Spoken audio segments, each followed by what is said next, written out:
Take two. And we're back! Welcome to Comics Corner, my whenever I can do it YouTube series where I interview another Florida comedian. This week, the one and only D. Russo, everybody! Already feeling his nipples? D, on my nipples too. Yeah. How are you tonight? You good, buddy? Fucking sweaty, that's why I took my shirt off. He is very sweaty. If you saw the last Comics Corner, there's also sweaty shirtless men. I want to apologize for the indentation that my testicle left on the back of your neck right You can see exactly where it was. It looks like a hickey, sort of, kind of. That's what I'm going to tell people it was, and not tell people that it was your ball. Only one. I'm not saying which one it was. That's the fun part. Right. You know, it's like a good. You won't know which one it is until you use the mirror to see the line that the vas deferens left. Oh, what? You did medical and shit. It's a good M. Night Shyamalan movie. You'll think it's the left nut until you find out the right nut was dead the entire movie. No, you'll think it's the left nut because you're looking at it with the mirror, but in fact, you have to reverse it in your mind. Boom, right nut. All right. Well, that's the Nut Talk Corner. And that was your notes. That was the reason. And action. So, D, how long have you been in the comedy game? Professionally or amateur? Well, both. When did you start this at all? I've been doing it professionally for a little over 2 years now, and I've been doing it overall for just over 2.5. So I started in December of 2009, and I stopped moving the table. I started in December 2009, and I got my first paid gig 5 months later. Now that's what you mean by professional, right? You mean you've been doing it now paid for the last couple of years? I got my first paid gig in May of 2009, and since then I've been getting booked at least once. Let's see, I started off judging it based on, okay, I need to get booked once a month, paid. Okay, now I'm doing good. Then it progressed, I need to be booked more than once a month. Then be progressive, I want to be booked every single week. And now I'm less focused on, I got to be booked every single week, and more, I got to be booked, I need bigger shows that mean more things and lead to more things down the road, like Celtic Parade, which obviously leads to downtown Punta Gorda, which is an unknown. No, I have not always done comedy in Florida. I have, let's see. I've performed comedy, started in Florida. I've also performed comedy in North Carolina. Was supposed to be paid. I got magnumed, and it was not paid. You got what, sir? Magnumed. That's where you're booked to do a paid show with a guaranteed amount of cash for a guaranteed spot in the show. Then you drive to Raleigh, North Carolina. We'll just call it the day before New Year's 2010. You not only don't get paid, but you're not told you're not getting paid until you stop for gas in South Carolina on the way back, at which point the protagonist, we'll just call him Magnum, says, by the way, I don't have any fucking money, we didn't get paid. And at which point you were too nice to leave said person on the side of the road, so you continue on back to Florida. Yes, now, of all those places, what is your favorite performance? Miami Improv, hands down, not even close. Not even close. Why is that? Because, for one thing, the audience is directly up on you. Like the stage it feels like it's 13 inches wide. You walk, the green room is behind the stage, so you walk out of the green room and you're on stage, like instantly. The crowd is up on your feet.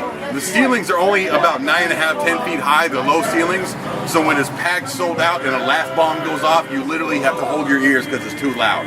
Like I was doing a contest there one time that I won, and in the middle of a laugh break, I had to yell over the microphone, "Shut the fuck up! I only got 5 minutes. I'm trying to get through these jokes."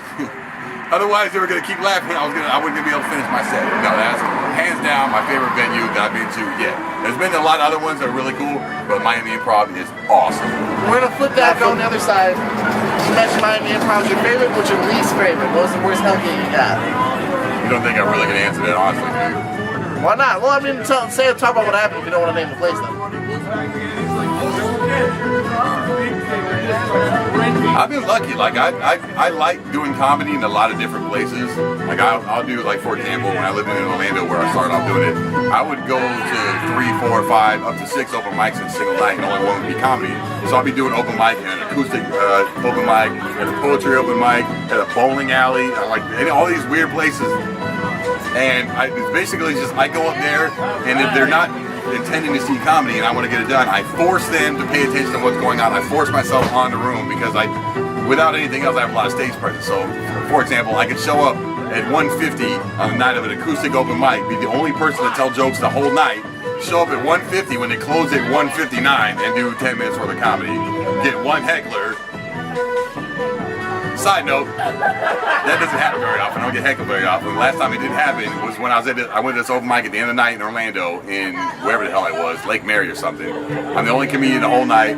I get on stage, I tell one joke, and the setup is there's like a room, a huge bar shaped like a horseshoe, and then another room on the other side with a narrow connecting way around the horseshoe. That's like a dark hallway. I tell one joke. Some fat middle-aged whore in a really tight dress comes like staggering out of the darkness after I finish my first joke. And she's like, "Why don't you sing some Seeger?" And I got the microphone in my hand. And I didn't think about it. I just looked at her. I'm like, "Why don't you do some fucking sit-ups?" And like the lady who runs the open mic, who's like fearing for a job, comes around. She's like, "Oh, stop." Like that was literally the last time I got heckled by a fat middle-aged whore who, as soon as I was done telling jokes, sitting at the bar drinking ice water, comes up to me like she doesn't remember who the fuck I am and starts trying to hit on me. Push-ups are hard, is what I got from that. Push-ups are hard. After you do around 100 of them. And I think part of that might be because of your unique kind of different look. Do you think that helps or hurts you? Both. It helps me not get heckled, and it will eventually help me be marketable because I present something different. And the industry's always looking for like, oh, this is crazy different. I don't have anybody that's built like a professional wrestler who's actually funny. Like nobody even thought about having that. It hurts where I'm at now because I'm an unknown, doing basically like a lot of gigs where nobody knows where they're going at, and I represent an archetype that a lot of people are bothered by, to be kind, if not outwardly hostile towards. So I show up like, you expect a comedian to go on stage and be like, oh, there's this guy that was picked on his whole childhood and he developed a sense of humor as a defense mechanism so people stop beating him up, and he's really skinny and darker, or he's fat with a huge beard. You're like, laugh at the funny guy. Now alpha male walks on stage with like muscles and shit, and he's like a reasonably good looking dude, and a lot of people in the audience of both sexes will be like, what the fuck is this? Now, on one hand, it's a little bit good for me because expectations plummet to the ground. Literally, like, well, nothing's gonna happen. Like, what? You give us anything, we'll laugh. On the other hand, it's bad because some people will be openly hostile of me before I say anything on the microphone. So I've literally crafted my sets, all sets, whether it's 5 minutes, 10, 15, 30, 45 plus, whatever it is, where I literally start off heckling myself. Because I have to literally bring myself down, say, look, I'll joke about myself. You can relax. I'm not gonna sit up here and talk about, yo, anybody go to the gym today? No, I'm gonna talk about whatever. I'm gonna wear silly clothes. I'm gonna fucking make jokes about myself, whatever the case may be. Because I don't take myself seriously. Like, I'm an alpha male, but I'm not like a typical like I walk around like, yo, I'm the fucking shit. I'm not arrogant. I don't think I'm all that. I'm not the funniest. I'm not the biggest. I'm not the strongest. I'm just me, and I have fun doing this. I started playing football when I was in 8th grade. I started playing tackle football in 9th grade when I moved to Florida. Obviously, started working out for that. And I played football for almost 20 years, with a few years off. Like, I didn't play football when I was in the Marines because there wasn't any until my last 2 years. And after college, I took 1 year off because I was in college. I retired from football to do comedy, literally. Like, I stopped playing football. I was playing minor league football, which is unpaid. And I had to make a decision between playing football for free or doing comedy for money. And that really wasn't a hard choice at all. I was like, nah, I'm like, doing comedy? Serious? Really?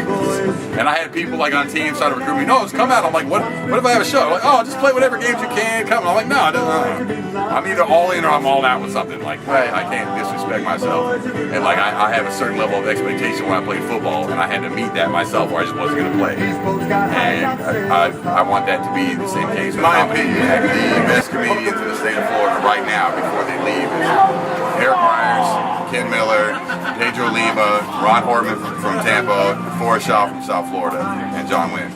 Very nice, very nice. In my opinion.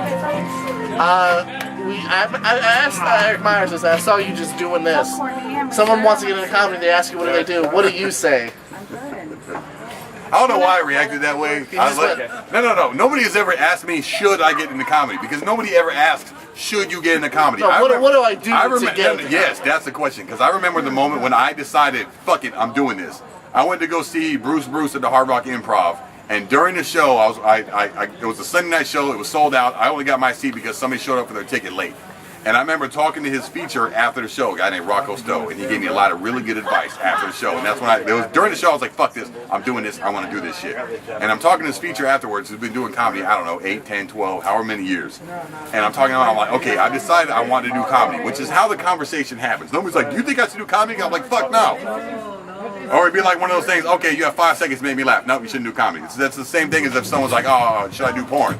Get hard in 5 seconds. Oh, you're not hard? No, you shouldn't do fucking porn. It's how do I get started doing it because you've already made up your mind. So he came to me, he's like, listen, this is what you need to do. He gave me good advice that I completely ignored.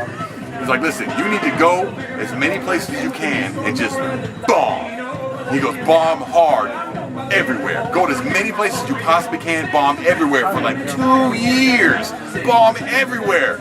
And on the outside, I was like, okay, yeah, bomb 2 years, writing this down everywhere I can, bomb for 2 years. On the inside, I'm like, are you fucking serious? 2 years? I'm not doing shit for 2 years. Dude, yo, I'm not bombing for 2 years. If I do anything and I have no success, like if I'm beaten off, and after 2 years you tell me I still haven't busted a nut, I'd stop jerking off like 22 months ago. That shit is not happening. There's no way. But I was like, listen to him on the outside. I was like, yeah, he gave me good advice. And instead, I did the most horrible thing possible, which is listen to myself over him.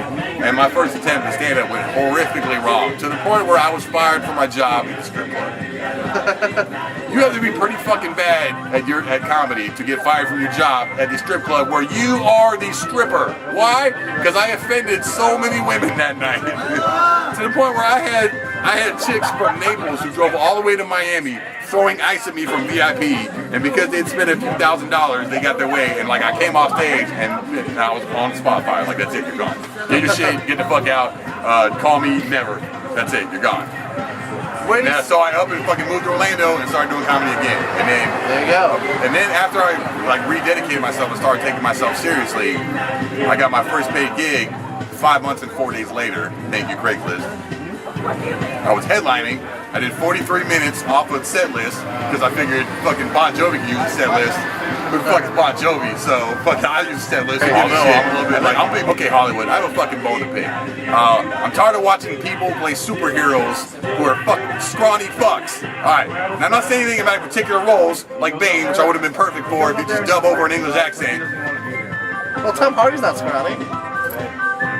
Put me next to Tom Hardy, dude. Put me on TV next to Tom Hardy and look at the difference. Bane was fucking massive. All I'm saying is this: if they make a movie out of the video game, you know I'm going with this. No, I know. What video game? Dude, what video game can I play the character for? If they make a movie out of the video game Duke Nukem, and I'm not the fucking lead character, I'm burning this motherfucker down. And by this motherfucker, naturally, I mean downtown Punta Gorda. But Duke Nukem's blonde. I will dye my hair blonde. Okay. I will do and take and inject whatever the fuck it makes take to be that character. If you do this, Hollywood, I'll fucking kill somebody. Nobody in Hollywood, probably somebody in Southwest Florida, because I think I get away with it because nobody fucking cares out here. You know, The Rock was in talks to play Duke Nukem for a while. It's black and Polynesian. Good point. So what he's saying, my Hollywood, voice is deep as shit already. I can see it. I do like it now that you said it. I was thinking Halo. You can be Master Chief. I don't know what that means, but yes. Where do you see yourself in the next 5 to 10 years? If you'd asked me that question like 8 months ago, I'd say living back in New York, doing comedy and other entertainment venues, but it looks like I'll be traveling back and forth between New York and Florida and wherever else I'm needed. But 5 to 10 years, a lot of shit's gonna happen. A lot. Starting at the end of this year. What are your ultimate goals? What's the number 1 goal, number 2 goal?